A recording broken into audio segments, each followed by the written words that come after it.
పౌర విధులు అనగానే మన బ్రెయిన్లోకి ఏమొచ్చింది?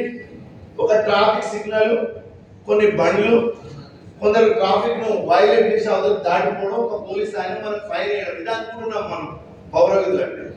ఎందుకంటే మనకున్న ఈ బయట ఉన్న మెకానిజం అంతా అదే నేర్పించింది. కాన్స్టిట్యూషనల్ మెకానిజం అట్లా నేర్పించింది. ఆ కాన్స్టిట్యూషనల్ మెకానిజం ఏం నేర్పించిందంటే మనిషి జీవించడానికి కావలసినటువంటి రాజనీతి, సామాజిక, అడ్మినిస్ట్రేటివ్ సూత్రాలను మాత్రమే నేర్పించింది. కానీ సనాతన ధర్మం, హిందూ ధర్మం ఇట్లాంటి అడ్మినిస్ట్రేషన్ కాదు.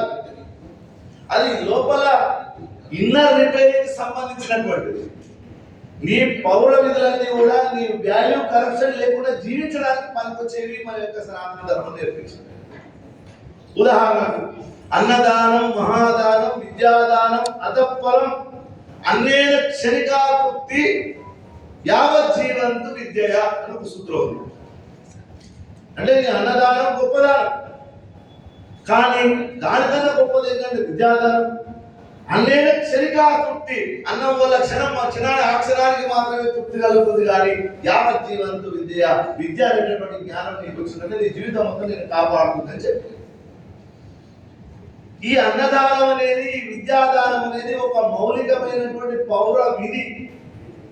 కాబట్టి మీరు ప్రపంచం మొత్తం చూడండి, కరోనా వచ్చిన తర్వాత ప్రపంచంలో చాలా గొప్ప గొప్ప దేశాలు, ఆర్థికంగా జీడిపి బాగా ఉన్నాయనుకున్నటువంటి దేశాలు, లేదా మేము బాగా అభివృద్ధి చెందిన అనుకునేటటువంటి దేశాలు 10 రోజులకు 15 రోజులకే బంగారాన్ని అమ్ముకోవడానికి, బంగారాన్ని కులో పెట్టుకోవడానికి లైన్లలో నిలబడ్డారు ఆ దేశాలు.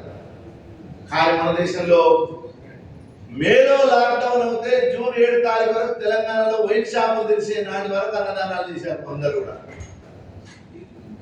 అంటే అన్నదానం చేయడం అనేటటువంటిది ఒక విధిగా భావించారు వాళ్ళు. వాళ్ళకి ఏ రాజ్యాంగం చెప్పలే, ఏ రాజ్యాంగంలో ఎక్కడ రాయలే. మరి ఇన్ని గురుకులాలు నడుస్తున్నాయి, ఇన్ని రకాల సేవలు జరుగుతున్నాయి సమాజంలో. ఆ సేవలన్నిటికీ మూలం ఏంటంటే పౌర విధి అనేటటువంటిది మన హృదయంలో, మన ధర్మం ద్వారా మనకు సంక్రమించినటువంటిది. మరి ఆ 4 నెలలు 5 నెలలు అన్ని చోట్ల ఆర్థికంగా ఇబ్బందులు పడుతూ ఉంటే ఇప్పటికీ మన దేశంలో చూడండి, ఏ రాష్ట్రానికైనా వెళ్ళండి, ఏ రాష్ట్రంలో దీని అలవాట్లు వాళ్ళకు ఉంటే అవి ఉంటాయి.